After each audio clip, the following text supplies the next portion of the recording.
Hey everybody, it's me, John Ward, and welcome back to another Dark Park Film Reviews short review.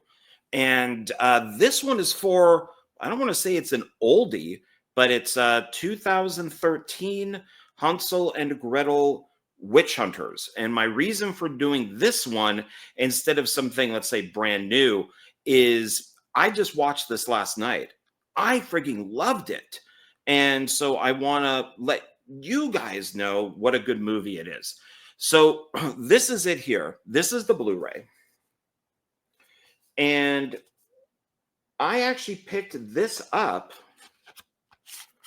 at Dollar Tree when they were still selling movies. So I got this for like a buck $1.25. And this is the extended cut. So I wanted to see it in the theater, just never got around to it. And just last night, I was looking for something to watch. And I thought, man, let me check this out.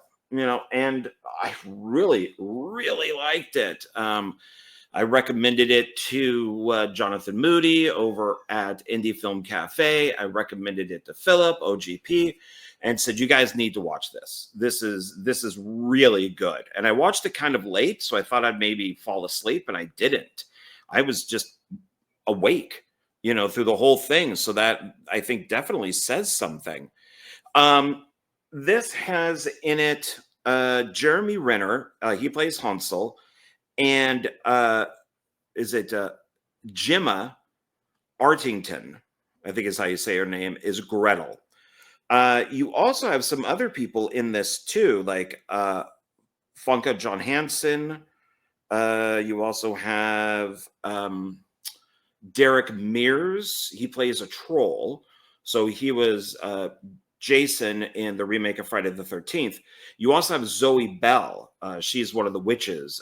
She's a well-known like stunt woman actress. She's one of the best out there as far as like a stunt person goes. So this has a little bit of everything in it.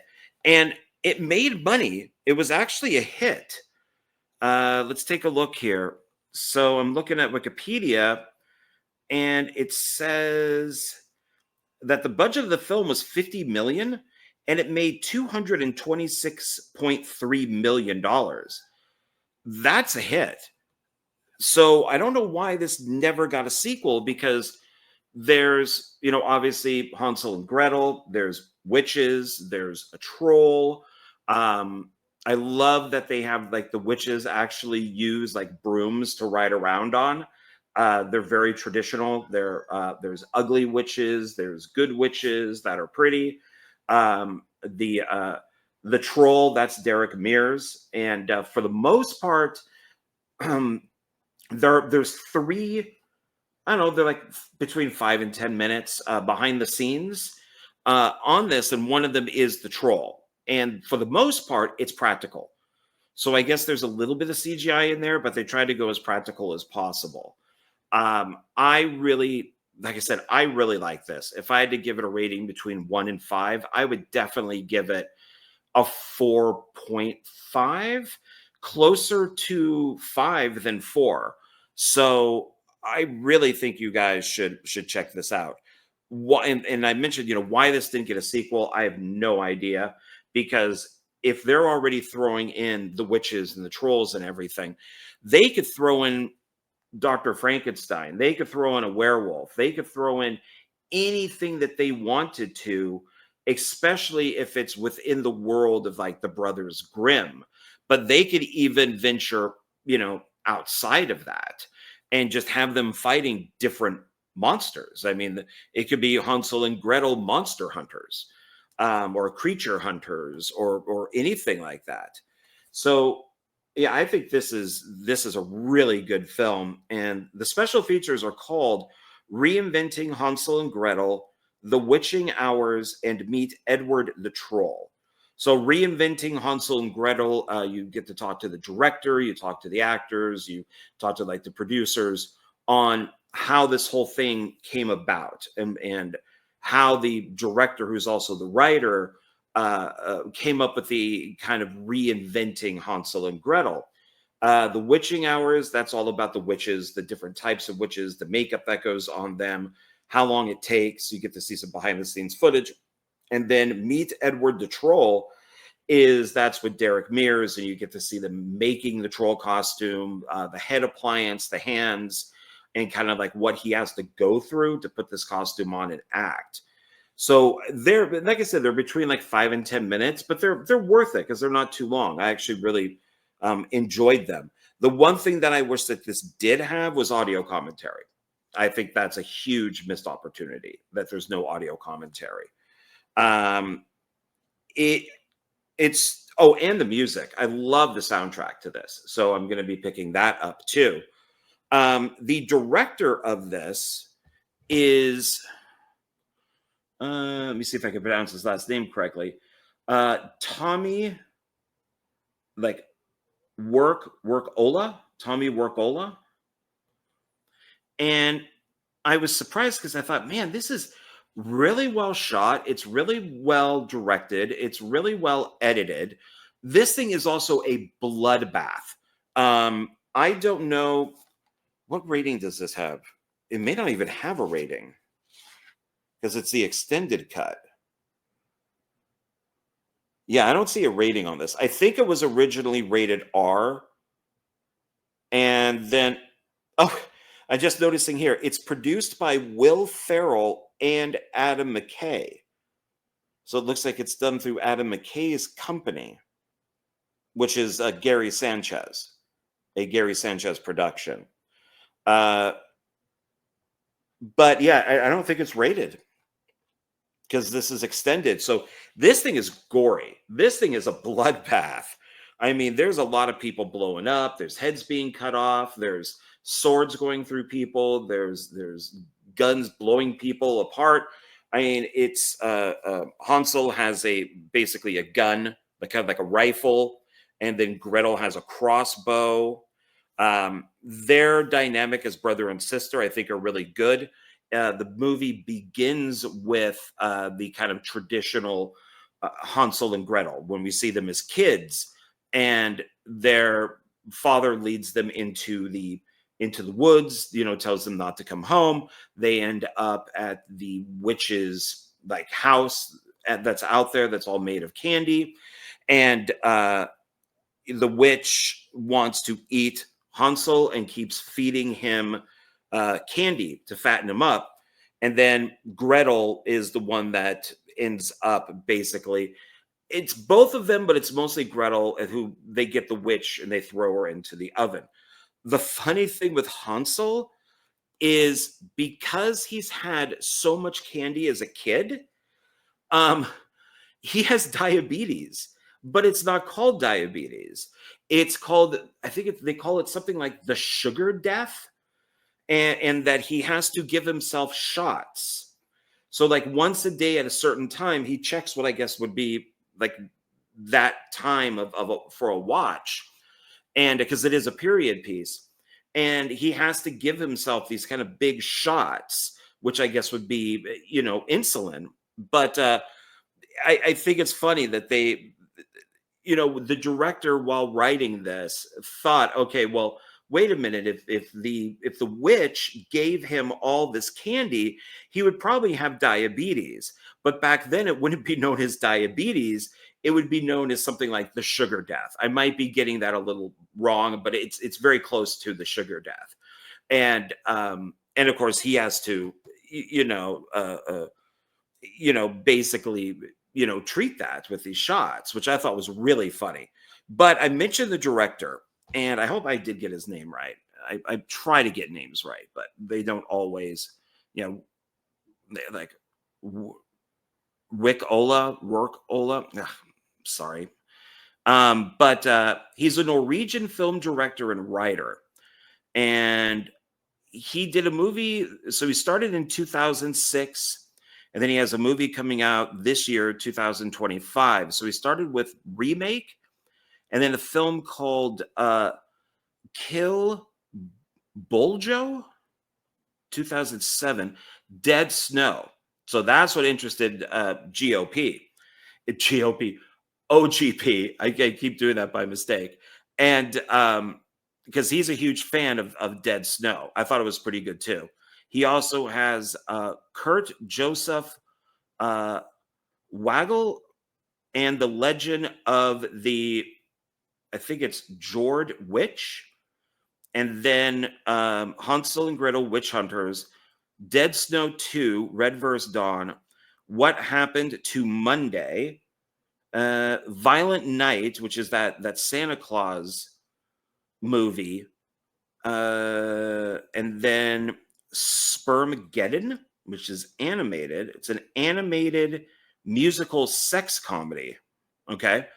And then Beneath the Storm. So I don't know if that's come out yet. He also acts in some of his films. Looks like he acted in another person's film too. So he acted in like Remake, The Kill Boljo, Dead Snow, did a film called, like, I'm gonna mispronounce this. It looks like it's Norwegian, maybe. Yeah, because he's Norwegian, right? Am I saying that right? Yeah, Norwegian. Called like Tommy Tanner or Tomer. I know I'm mispronouncing that one. And then he is also he plays one of the deputies, like evil deputies in Hansel and Gretel Witch Hunters. So but yeah, he's definitely got some films in here that I am interested in watching. I've seen Dead Snow, which I enjoyed, but I haven't seen Dead Snow 2.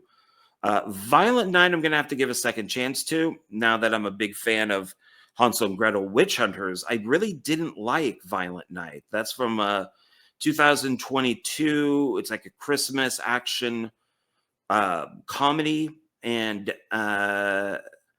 that's the one with John Leguizamo, and it's yeah, David Harbour is Santa Claus, Beverly D'Angelo. I just wasn't a big fan, so I'm gonna have to go back and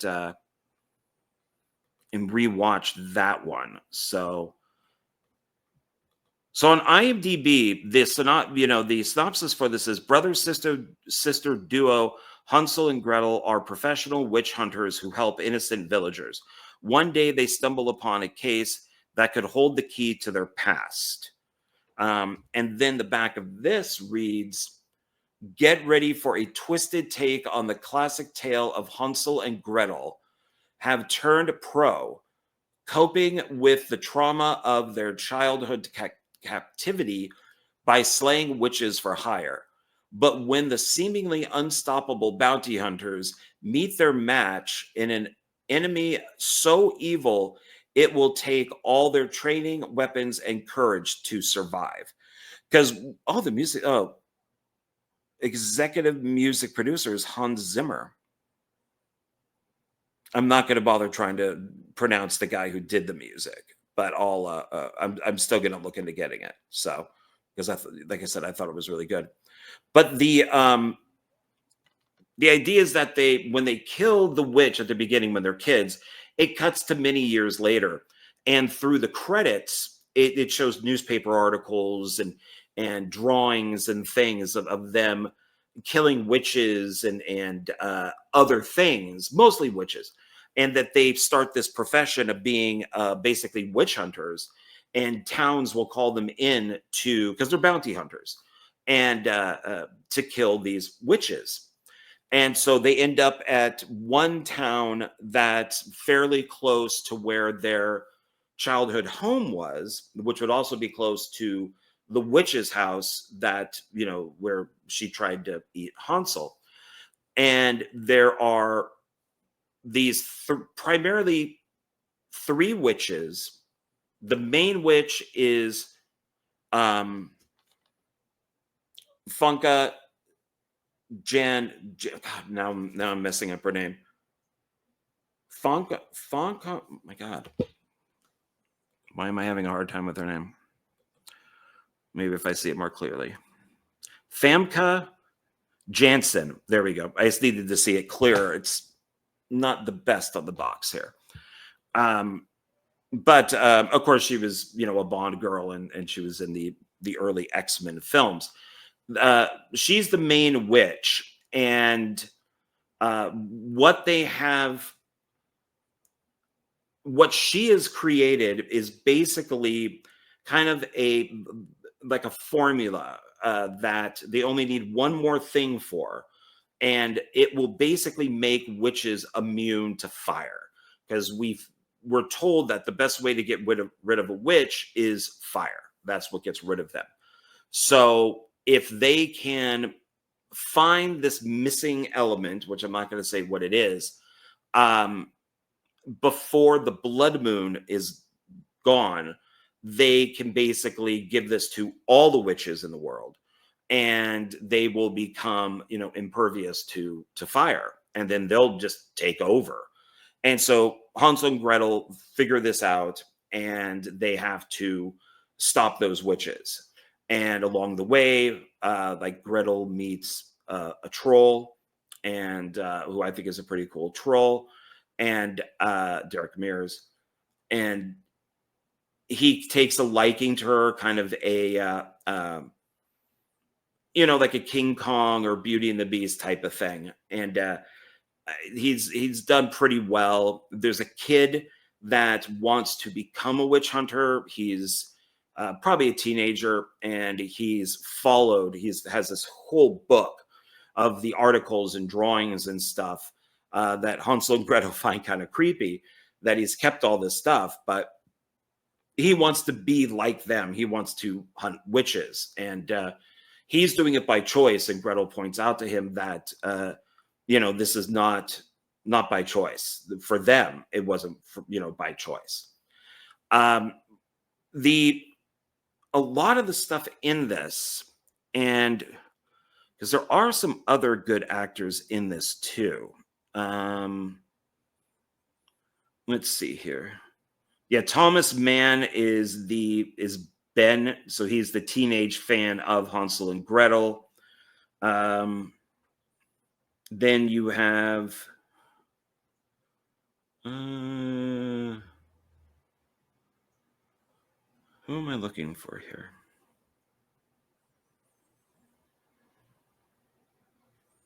Where is he? As Man. Oh, that's right. Okay. So it's Peter Stormare. He plays the sheriff, and he's been in a ton of stuff like Fargo, Prison Break, Jurassic Park, The Lost World. He's been in a ton of stuff. He's a really good actor. And so he plays like the evil sheriff in this.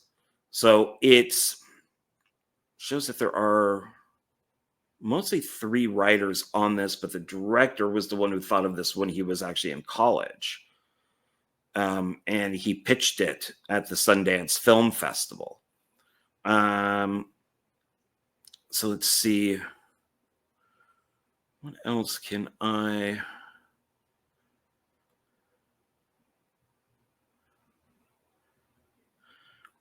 Oh, so this is a little longer of a storyline here.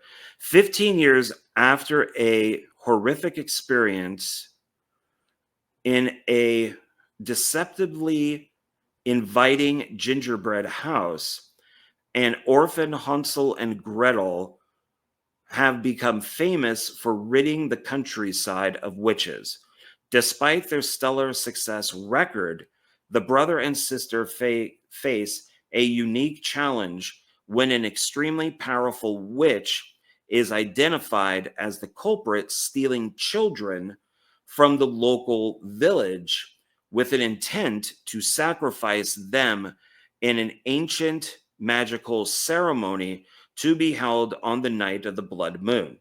As Hansel and Gretel race against the clock, making several unlikely allies on the way, and I'm not going to say who they are because I want you to be surprised, at least with a couple of these.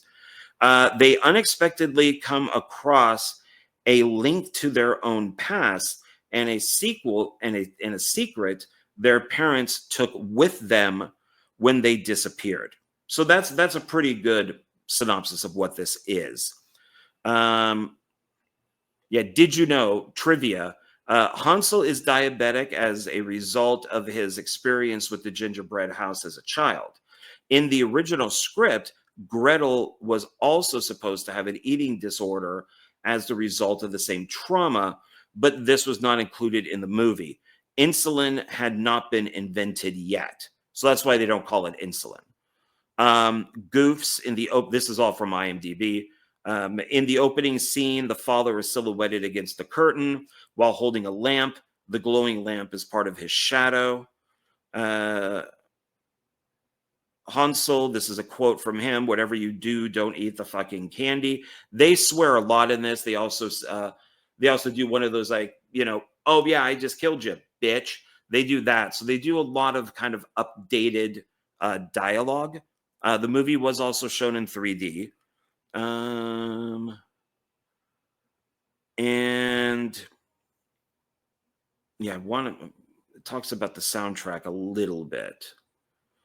So I won't read this whole thing, but this is one of the reviews. It says, "Leave the kids at home for this one.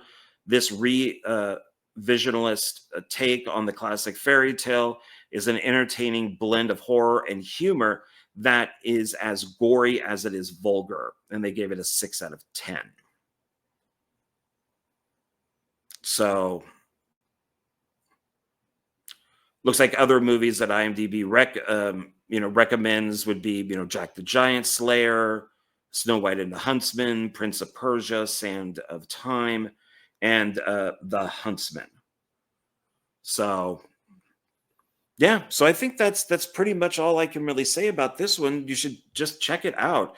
It might be on Paramount Plus, because this is from Paramount. MGM, MTV Films. So